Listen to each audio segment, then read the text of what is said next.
மார்பகங்களில் வந்து சுருக்கம் ஏற்படுறது, பிறப்பு உறுப்புகளில் பார்த்தீங்கன்னா ஒரு இனம் புரியாத ஒரு லேசான வலி மற்றும் எரிச்சல் ஏற்படுறது.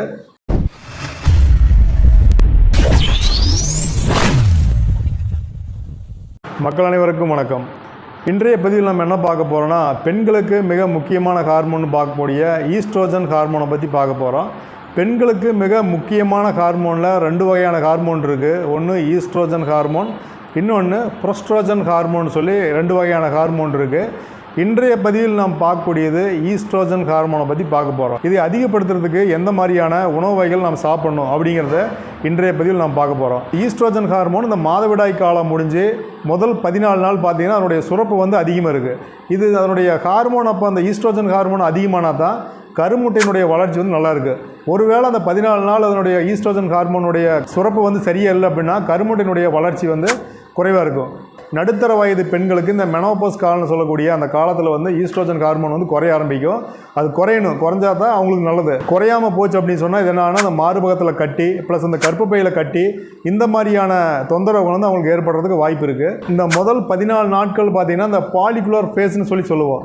இந்த மாதிரி நேரத்தில் தான் வந்து ஈஸ்ட்ரோஜன் ஹார்மோன் வந்து அதிகமாக சுரக்கும். இப்போ நாம் பார்க்க போகிறது வந்து அதிகமான என்ன தொந்தரவு வருது அப்படின்னு சொல்லி நாம் பார்க்க போகிறதில்ல. இது குறைவான என்ன தொந்தரவு வரும், இதை சரி பண்ணுறதுக்கு என்ன உணவுகள் எடுத்துக்க போகிறோம் அப்படிங்கிறத நீங்கள் நாம் பார்க்க போகிறோம். இந்த கொலாஜன் அப்படிங்கிற அந்த வேதிப்பொருள் என்னன்னா, அதனுடைய தன்மை வந்து குறையிறதுனால இந்த தோல் வந்து இந்த பளபளப்பு குறைஞ்சி போயிடும், சொரசொரன்னு ஆகிறது, அதே நேரத்தில் வந்து தோல் வந்து சுருங்கி போகிறது, இந்த மாதிரியான தொந்தரவுகள் வந்து ஏற்படுத்தும். மார்பகங்களில் வந்து சுருக்கம் ஏற்படுறது, பிறப்பு உறுப்புகளில் பார்த்தீங்கன்னா ஒரு இனம் புரியாத ஒரு லேசான வலி மற்றும் எரிச்சல் ஏற்படுறது, ஹார்ட் பிளாஸ்ன்னு சொல்லக்கூடிய எரிச்சல், அதாவது வந்து தொடை இடுக்குகள், அதே நேரத்தில் இந்த அக்குள் பகுதிகள், உடம்புல வந்து ஒரு குறிப்பிட்ட சில பகுதிகளில் வந்து இந்த எரிச்சல் வந்து உருவாகிறது, அதே நேரத்தில் எரிச்சலுடன் கூடிய தடிப்பு, இன்னொன்று மயக்க நிலை. ஹீமோகுளோபின் குறைஞ்சா ஒரு மாதிரி இந்த அனிமிக்காக எப்பவுமே இருப்பாங்க.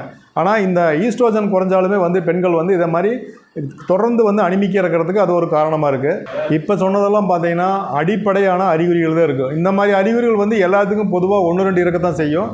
இந்த அறிகுறியெல்லாம் பார்த்துட்டு ஐயோ நமக்கு இந்த மாதிரி பிரச்சனை இருக்குமா அப்படின்னு சொல்லி நீங்கள் வந்து பயமோ பதட்டமோ நீங்கள் அடைய தேவையில்லை.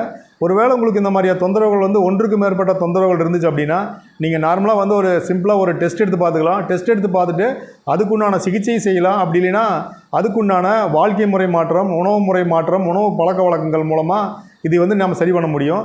சரி, இப்போ வந்து எந்த மாதிரியான உணவுகள் நாம் எடுத்துக்கிறது அப்படின்னு சொல்லி நம்ம இன்றைக்கி பார்ப்போம். இதில் நம்ம முதலாவதாக பார்க்குறது வந்து சோயா, அதாவது சோயா பீன்ஸ்னு சொல்லுவோம். பொதுவாக வந்துட்டு நம்ம இந்த மீல் மேக்கர், ஃபாஸ்ட் ஃபுட்டில் சோயா சம்மந்தமான நிறைய உணவு வகைகள் இருக்குது. நம்ம அதையெல்லாம் தவிர்த்துருவோம். சோயாவிலேயே வந்து பார்த்திங்கன்னா நாட்டு சோயான்னு சொல்லி இருக்குது. அது வந்து பார்த்திங்கன்னா கலப்படம் இல்லாத, இன்னொன்று ஹைப்ரிட்னு சொல்லக்கூடிய இந்த மலட்டுத்தன்மை இல்லாத சோயா. அந்த சோயாவை வந்து நீங்கள் என்ன செய்யணும் அப்படின்னா, நீங்கள் ஒரு 100 கிராம் நீங்கள் ஊற வச்சு முளைக்கட்டின தானியமாக நீங்கள் தொடர்ந்து நீங்கள் எடுத்துகிட்டு வர்றது மூலமாக இதனுடைய தேவைகள் வந்து பூர்த்தி செய்ய முடியும். அதே நேரத்தில் வந்து இந்த ஈஸ்ட்ரோஜனுடைய அளவும் வந்து அதிகரிக்கும்.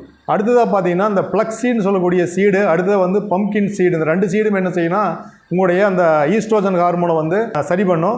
இந்த ஈஸ்ட்ரோஜன் ஹார்மோன் வந்து எப்போ வந்து சுரப்பு அதிகமாக இருக்கிற நேரத்தில் இந்த 14 நாட்கள் நீங்கள் வந்து இந்த சோயா பீன்ஸோ அல்லது வந்து ஃப்ளக்ஸீடோ அல்லது வந்து பம்கின் சீட்ஸோ நீங்கள் எடுத்துக்கலாம்.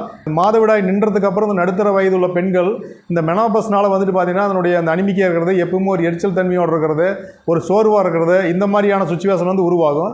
இந்த மாதிரி இருக்கிற பெண்கள் என்ன செய்யலாம்னா, நீங்கள் இந்த சோயா பீன்ஸோ ஃப்ளக்ஸீடோ இல்லை பம்கின் சீடோ நீங்கள் வந்து தொடர்ந்து எடுத்துகிட்டு வர மூலமாக உங்களுக்கும் அந்த ஈஸ்ட்ரோஜனுடைய ஹார்மோன் வந்து அளவு வந்து அதிகமாகும். அதனால் நீங்கள் ஏற்படக்கூடிய அந்த சின்ன சின்ன தொந்தரவுகள் வந்து நம்மளுக்கு குறையிறதுக்கு வாய்ப்பு இருக்குது.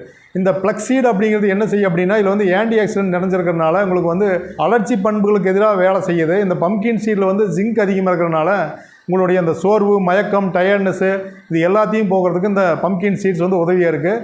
சோயா வந்து நார்மலாகவே வந்து ஈஸ்ட்ரோஜன் ஹார்மோன் அதிகப்படுத்து அப்படிங்கிறனால இந்த 3 வகையான உணவுகளை வந்து தொந்தரவு இருக்குன்னு தெரிஞ்சதுக்கப்புறம் இந்த 3 வகையான உணவுகளை வந்து இந்த சோயா, ஃப்ளக்ஸீட், பம்கின் சீட்ஸ் இந்த 3ஐயும் வந்து நீங்கள் தொடர்ந்து நீங்கள் எடுத்துட்டீங்க அப்படின்னாவே உங்களுடைய அந்த ஈஸ்ட்ரோஜன் ஹார்மோனுடைய அளவு வந்து நீங்கள் சரிவிகிதமாக வந்து சரி செய்ய முடியும். அதாவது நீங்கள் அதிகமாக போச்சு அப்படிங்கிறதையும் நீங்கள் நோட் பண்ணணும். நீங்கள் நார்மலான அளவுகள் இருக்குது இருந்தாலும் நம்மளுக்கு குறையக்கூடாது அப்படிங்கிறதுனால அதிகமாக எடுத்துட்டீங்க அப்படின்னா இந்த கட்டிகள் உருவாகிறதுக்கான வாய்ப்புகள் அதிகமாக இருக்குது. இதை வந்து நீங்கள் சரிவிகிதமாக பார்த்துக்கணும், சமநிலையில் இருக்கிற மாதிரி நீங்கள் பார்த்துக்கணும். அதாவது வந்து அதிகமும் ஆகக்கூடாது, கம்மியும் ஆகக்கூடாது. அதனால தான் பெண்களுக்கு வந்து இந்த ஹார்மோன் இன்பேலன்ஸ் அப்படிங்கிற ஒரு பொதுவான நலக்குறையை வந்து பெண்கள் ரொம்ப அவதிப்படுறதுக்கு காரணமே இந்த ஹார்மோனுடைய தொந்தரவுங்கனால. இதை நீங்கள் சரியாக நிர்வகிக்க கற்றுக்கல அப்படின்னா நிறையா தொந்தரவுக்கு நீங்கள் ஆட்படுற மாதிரி ஆகிக்கும். அதனால் இந்த மாதிரி தொந்தரவு இருக்குது, நான் டெஸ்ட் எடுக்க போகல, பயமாக இருக்குதுன்னு நினச்சிங்கனாலுமே நீங்கள் இதை இந்த 3 வகையான உணவு பழக்க வழக்கங்களை நீங்கள் தொடர்ந்து நீங்கள் எடுத்துக்கலாம். மார்பகத்தில் கட்டி, கர்ப்பப்பையில் கட்டி, இந்த மாதிரி இருக்கிறவங்களுக்கு இந்த ஈஸ்ட்ரோஜன் ஹார்மோனுடைய அளவு அதிகமாக இருக்குது. அப்படின்னால நீங்கள் இந்த சோயா பொருள்களை நீங்கள் அவசியம் நீங்கள் தவிர்க்கணும். அதே நேரத்தில் வந்து அது சம்மந்தமான உணவுகள் எதையுமே நீங்கள் எடுத்துக்கூடாது. இதெல்லாம் கட் பண்ணிங்கனாவே இந்த ஈஸ்ட்ரோஜனுடைய அளவு வந்து குறைய ஆரம்பிக்கும். குறைய ஆரம்பிக்கிறதுக்கு இதுவும் இந்த உணவு பழக்க வழக்கம் வந்து ஒரு காரணம் இருக்கும். அதனால் அவசியம் நீங்கள் இதை கடைப்பிடிச்சிங்க அப்படின்னாவே இந்த ஈஸ்ட்ரோஜன் அப்படிங்கிற ஹார்மோனை வந்து நீங்கள் நடுநிலையாக வச்சு நீங்கள் வந்து ஆரோக்கியமாக வாழ முடியும். அதனால் அவசியம் இந்த 3 வகையான உணவு பழக்க வழக்கங்களை அவசியம் வந்து நீங்கள் கடைப்பிடிச்சு ஆரோக்கியமான வாழ்க்கையை மாறுங்க. இந்த பதிவு வந்து நிச்சயம் உங்களுக்கு பிடிச்சிருக்குன்னு நான் நம்புகிறேன். இந்த பதிவு பிடிச்சிருந்துச்சுன்னா ஒரு லைக் பண்ணிக்கங்க. உங்கள் நண்பர்கள் மற்றும் உறவினர்கள் இது மாதிரி தொந்தரவில் இருந்தாங்க அப்படின்னா அவங்களுக்கு இதை ஷேர் பண்ணிக்கங்க. நம்ம சேனலை சப்ஸ்கிரைப் செய்யாமல் பார்த்துருந்தீங்கன்னா அவசியம் வந்து சப்ஸ்கிரைப் பண்ணிக்கங்க. இதுபோல் மறுபடியும் ஒரு நல்ல பதிவில் நான் மீண்டும் சந்திப்போம். நன்றி, வணக்கம்.